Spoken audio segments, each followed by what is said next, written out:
Communications down. Extraction delayed 12 hours. Hold position. The transmission died, leaving Captain Kiera Brennan isolated 30 kilometers inside Zone 17, a lawless border region that didn't exist on any official map.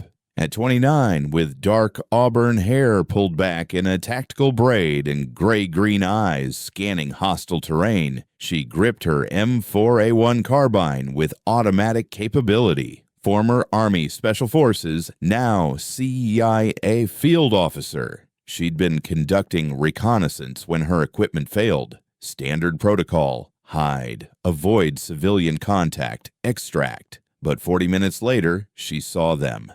83 refugees, mostly women, children, elderly, walking directly toward a militia ambush she'd observed 2 hours earlier. Her father's words echoed, "Rank and protocol matter, Kiera, but they don't matter more than doing what's right when you're the only one who can." She had 90 seconds. She made her decision. Kiera Brennan's father, Colonel Marcus Brennan, was a 30-year Special Forces veteran. He'd raised her alone in Montana. Her mother had died in a car accident when Kiera was 3. "There will be moments in life," he'd told her at 16 during target practice, "when no one can help you. Just you and a decision. What you do in that moment shows who you are." Now, 11 years later, that moment had come. Kiera raised her binoculars, checked the valley road. 15 armed militia, perfect ambush positions, professional setup, heavy machine guns, RPGs. When the refugees entered that valley, no one would survive. Lowering her binoculars, she saw a little girl, maybe 6 years old, holding her mother's hand, walking toward what she thought was safety. In 15 minutes, she'd be dead. Kiera checked her equipment. M4A1 carbine, 5.56 millimeter ammunition, 210 rounds, 7 magazines, 30 rounds each, 4 days of water, 5 days of rations, medical supplies, night vision, emergency flares, radio completely dead, backup battery useless. Someone had deliberately cut her communications. She couldn't contact headquarters, but she could warn the refugees. 10 minutes later, she reached the front of the column. The elderly leader, Tariq, waited carefully when he saw her weapon. Kiera spoke in Arabic. "Stop. 1 kilometer ahead. 15 armed men are waiting in ambush. They'll kill everyone." Tariq studied her carefully. "You're American military. I can help you survive, but we must move now." A young woman holding a baby asked, "Why are you helping us? What's your mission?" Kiera answered honestly, "My mission is to hide and extract, but I can't send you to your deaths." Tariq nodded. "Then guide us. We trust you." Kiera led them west toward the mountains. Difficult terrain, but safe. After 3 hours, she noticed something. They were being followed. 4 armed men, professional, tracking the refugees. Her father's words, "War isn't just about killing. Sometimes the smartest solution is not to fight at all." She pulled out an emergency flare, fired it east, 2 kilometers away. Red smoke rose. The 4 armed men immediately turned, ran toward the red smoke, the wrong direction. But she knew this only bought time. That night, Kiera positioned the refugees in a defensible location, rocky hill, natural protection, multiple escape routes. "Stay here," she told Tariq. "No fires, no noise." At 0300 hours, she saw them through night vision. 8 armed men, 2 teams, coordinated movement, searching for the refugee camp. Kiera took position, 150 meters elevation, perfect observation. She could see both teams. When the first team came within 100 meters of the camp, Kiera switched her M4A1 to 3-round burst, controlled her breathing, applied the technique she'd practiced thousands of times. First target, team leader, squeezed the trigger smoothly. 3 rounds fired rapidly, all 3 center mass. Target dropped instantly. Transition to second target, 0.8 seconds.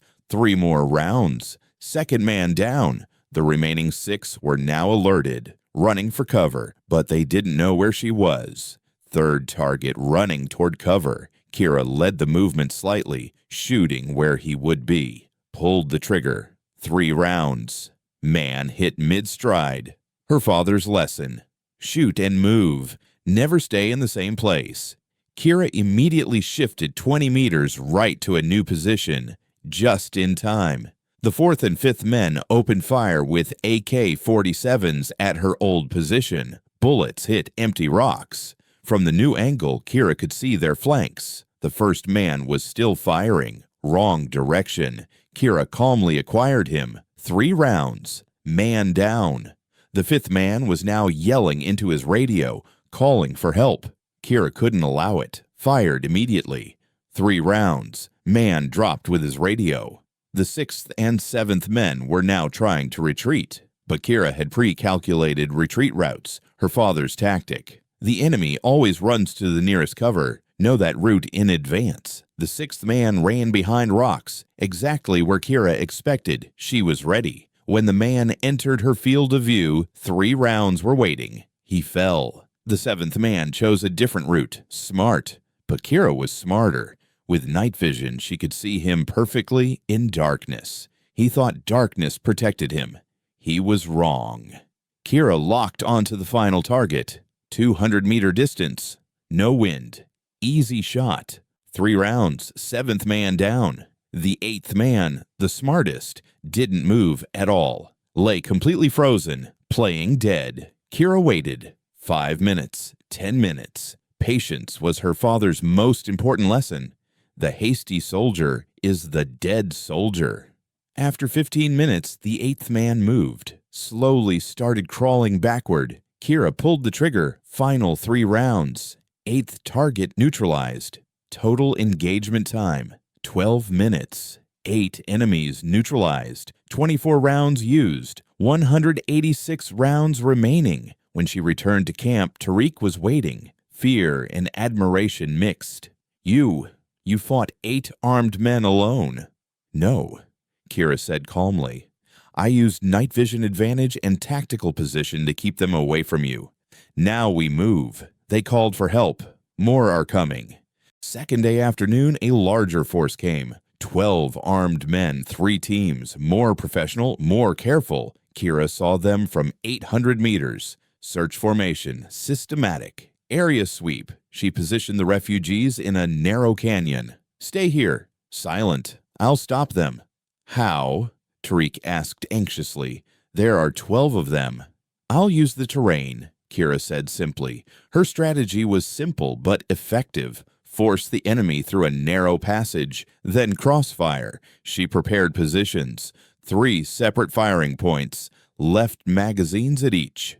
Shoot and move. Her father's golden rule. When the first team, 4 men, entered the narrow passage, Kiera fired from the first position. Quick bursts. 3 rounds first target, 3 rounds second target, both down. The remaining 2 immediately took cover, firing back but didn't know where she was. Kiera ran to second position, now on their flank. 90-degree angle. Fired. 3rd man down. 4th man tried to turn but too late. Down. Second team, 4 men, was more careful. In cover, firing, but their positions were poor. Kiera could see them from the 3rd position. She dealt with them one by one, patiently, no rush. 3 rounds per target. 4 minutes, second team neutralized. Third team, 4 men, now understood. Serious threat. Started retreating, but Kiera had calculated retreat routes too. As they withdrew, she returned to first position. Now she could see their escape path. 3 men got out of range, but the 4th, the team leader, was slower. Kiera took the last chance. 300-meter shot. Difficult but possible. 3 rounds. Leader down. Total engagement, 18 minutes. 11 enemies neutralized. 36 rounds used. 150 rounds remaining. But there was a problem. 3 enemies escaped, and now they definitely call more forces. The next 2 days, the pattern continued. Day 3, 18 armed men, coordinated assault, early morning, but Kiera was ready. She'd set new defensive positions overnight. Engagement lasted 25 minutes. 16 enemies neutralized. 2 escaped. 54 rounds used. Fourth day morning, Kiera was down to her last magazine. 30 rounds remaining. And according to scout reports, 25 armed men were trying to surround them. Tariq came to her, face tense. "Kiera, you saved us. But now, there are too many. Your ammunition is running out. Maybe you should escape. We're slowing you down." Kiera looked at him, serious but kind. "Tariq, I've protected you for 3 days, walked you 200 kilometers, fought more than 40 enemies. I'm not leaving you now. Safe zone is 8 kilometers away, international territory. If we reach it, we're safe. But you only have 30 rounds."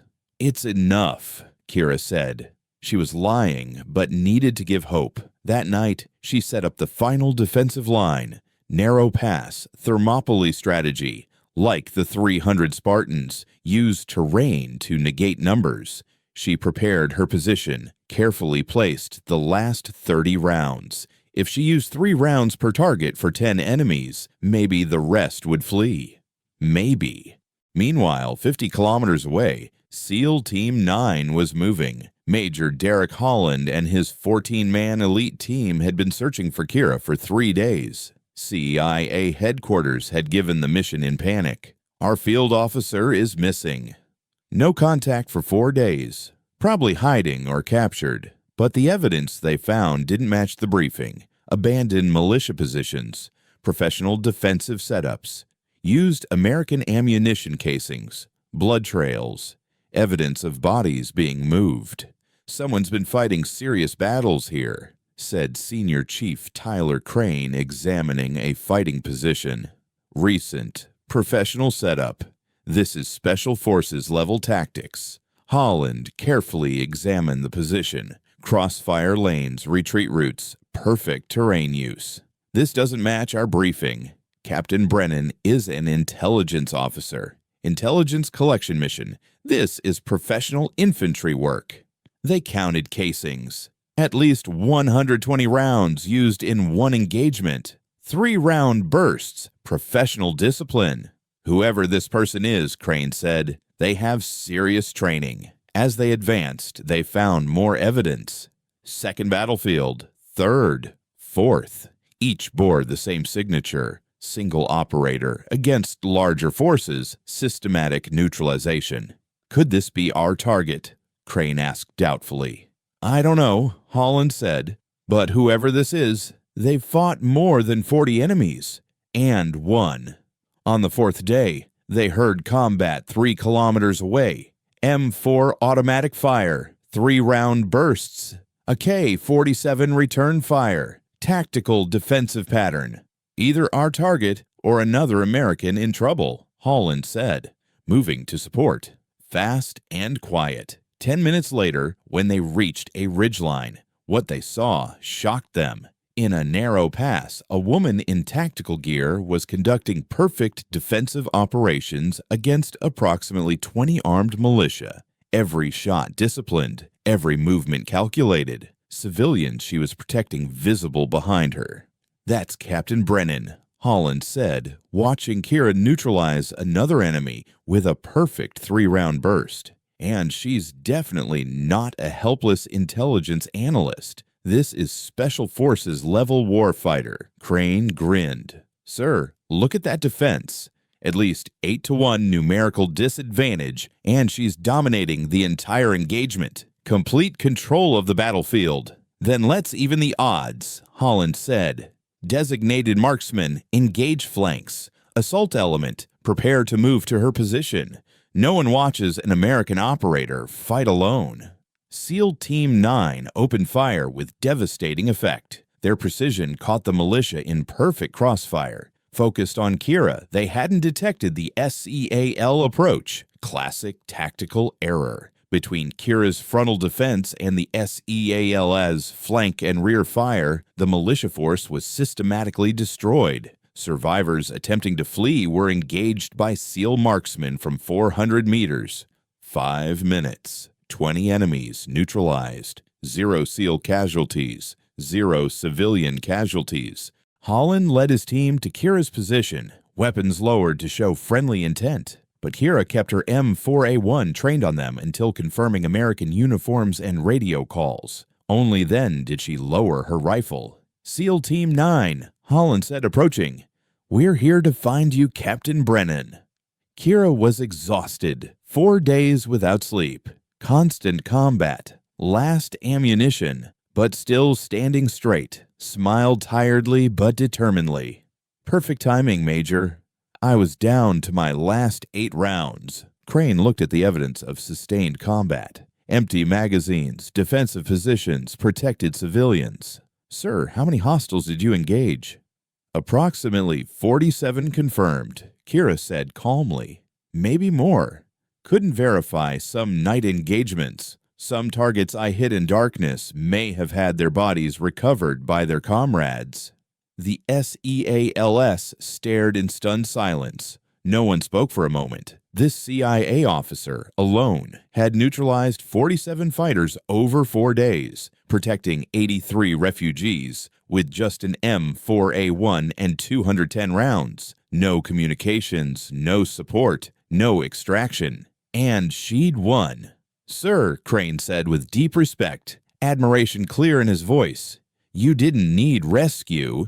You needed ammunition resupply, and maybe a commendation medal." Kiera laughed lightly. For the first time in 4 days, she truly relaxed. "Support is always welcome, Sergeant, but I really appreciate the timing. That final assault was getting genuinely difficult." Holland gave new orders. "New mission, we're extracting Captain Brennan and all 83 refugees. Establish perimeter security. I'm coordinating helicopters. No one gets left behind in this zone." During the 6-hour extraction wait, Holland talked with Kiera. He had many questions. "Your file says intelligence officer, reconnaissance mission. Doesn't mention special forces or sustained combat operations." Kiera smiled. "The file's correct. I'm an intelligence officer. But before CIA, I was Army Special Forces for 8 years. Supported special operations across multiple deployments. When I joined the agency, I told them I wanted solo operations in denied areas. That meant tactical training beyond CIA standard. When communications failed, instead of hiding, you conducted active defense protecting refugees." "I couldn't watch a massacre," Kiera said simply. "My father was Force Recon, 30 years of service. He taught me that sometimes you choose between protocols and doing what's right. These people needed protection, and I had the capability. Everything else was secondary." Crane asked, "Where'd you learn to shoot like that, sir? Your marksmanship is SEAL level, maybe better. My father started teaching me at 8, grew up in Montana, wilderness country. By 18, when I enlisted, I could outshoot most drill sergeants. The Army refined it, and I maintained constant practice because I knew I'd operate alone. In solo operations, defensive capability is the difference between survival and death." Holland nodded thoughtfully. "After this, I'm submitting a report to JSOC. CIA officers in denied areas should receive SEAL-level training. What you accomplished is extraordinary, but it shouldn't require your unique background. If the agency sends officers into territories this hostile, they need your tactical capability as standard." Helicopters arrived at sunset. While SEALs established perimeter security, refugees loaded first. Tariq approached Kiera through a translator before boarding. His eyes were wet. "You are like warriors from ancient stories, protecting those who cannot protect themselves. Your father taught you honor. May God protect you as you protected us. I will tell my grandchildren your story. The story of the American woman warrior who risked everything for strangers." Kiera felt unexpected emotion. Her throat tightened. Everything she'd risked was for this. Her career, her life, everything. But these people were alive, and that was worth everything. "Stay safe, Tariq," she said quietly, "and tell your grandchildren the real heroes were you." You who walked that difficult terrain didn't give up, protected each other. As helicopters lifted toward the forward base, Holland asked the question he'd been considering. When you saw those refugees walking to certain death, knowing helping them would completely compromise your mission, prevent extraction, potentially end your career, what made you intervene? Kiera thought about her father's lessons, her 8 years in the Army, 5 years with CIA, the difference between following protocols and doing what's right. Major, I joined the military to serve something bigger than myself. I joined CIA to continue that service. But none of it means anything if I become someone who watches innocent people walk into massacre while hiding for operational security. My father taught me honor isn't following regulations. It's choosing right action when the cost is high. Those refugees deserved protection. I had the capability. Everything else was secondary. Holland smiled with deep respect. That's exactly why SEALs serve. I'm putting you in for recognition. 3 months later, Kiera received classified commendation at CIA headquarters. Her actions prompted a new training program, informally known as the Brennan Protocol. SEAL instructors now taught defensive tactics to CIA officers. SEAL Team 9 sent her a combat patch, lone figure protecting civilians, motto, left behind, never defeated. 5 years later, Tariq visited CIA headquarters. I will tell my grandchildren your story. The American woman warrior who risked everything for strangers. Kiera felt emotion. The real heroes were you, Tariq. Years later, speaking to new CIA officers, she was asked, "Would you still help the refugees?" Kiera smiled. Every single time. Missions can be retasked, but those people would have died if I'd chosen mission over morality. Some things matter more than operational success, because Captain Kiera Brennan for 4 days in Zone 17 reminded the world that some things matter more than protocols, careers, missions, humanity. If you enjoyed stories of hidden heroism, subscribe to Shadowed Glory Stories.